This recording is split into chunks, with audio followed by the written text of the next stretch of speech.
How do the best players move their trail wrist during the golf swing? And what are some of the more common errors that amateur golfers are making during the swing with this trail wrist? Well, today, using the HackMotion wrist sensor, I'll identify the specific movements of expert players in the trail wrist, identify some common errors made by amateur golfers, and share with you some drills that you can do to improve your trail wrist mechanics and improve your ball striking significantly. The most common error you would see with the trail wrist in amateur golfers would be this premature uncocking of the wrist, where the wrist goes from this extended condition where it's bent backwards into this flat or even flexed condition at impact. And the picture that you might be familiar with if you're struggling with your ball striking is this one of scooping or flipping at the ball. Conversely, the best players demonstrate an adding of this extension in the trail wrist from setup to impact. That looks like this nice shaft lean picture that I'm demonstrating, and it helps to promote not only better contact, but more powerful contact as you deliver less loft to the golf club and help you compress those iron shots. So with the HackMotion wrist sensor on my trail wrist, I'll demonstrate the more common error that's made by the vast majority of amateur golfers.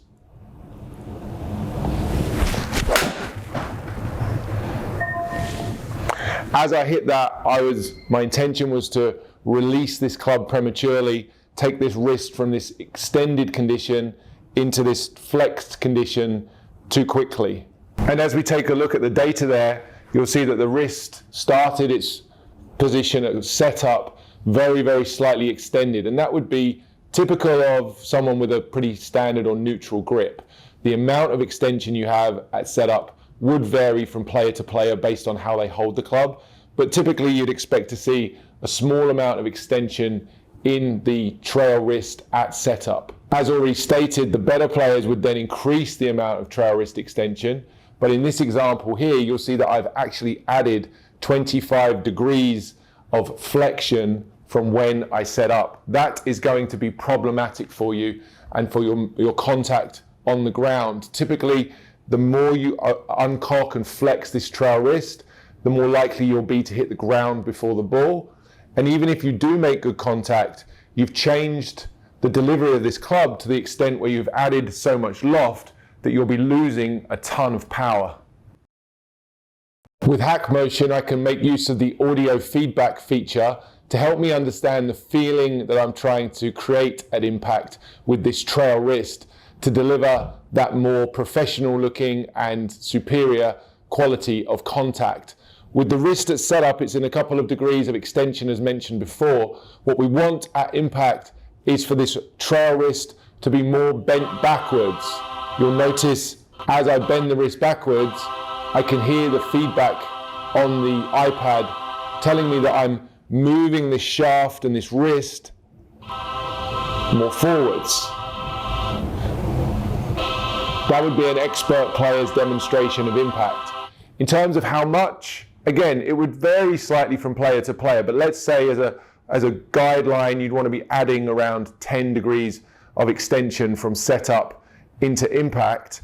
For the audio feedback, you can increase that to maybe 20 or even 25 degrees of extension, because we all know that feel and real are somewhat different. So in order to see a small change of the extension at impact on the camera, we sometimes need to really push ourselves beyond. And that's another great feature of this product, is that you can change the range of the audio feedback that you're looking for to either encourage more or less of a certain movement that you're doing. One of my favorite drills to increase the extension in this trail wrist at impact would be to take your setup and then start moving the shaft forwards so I can hear that audio feedback. I'm taking that all the way to 30 degrees of extension, which might look quite exaggerated, but again, as we discussed before, feel and real can often be extremely different.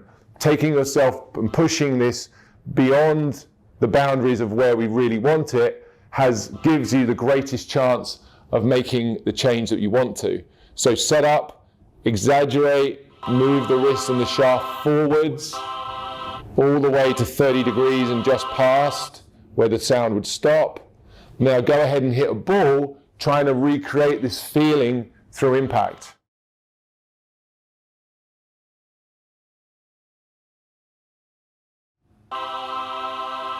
So pushing the handle forward, getting the feedback, and then hit one, trying to exaggerate that feel.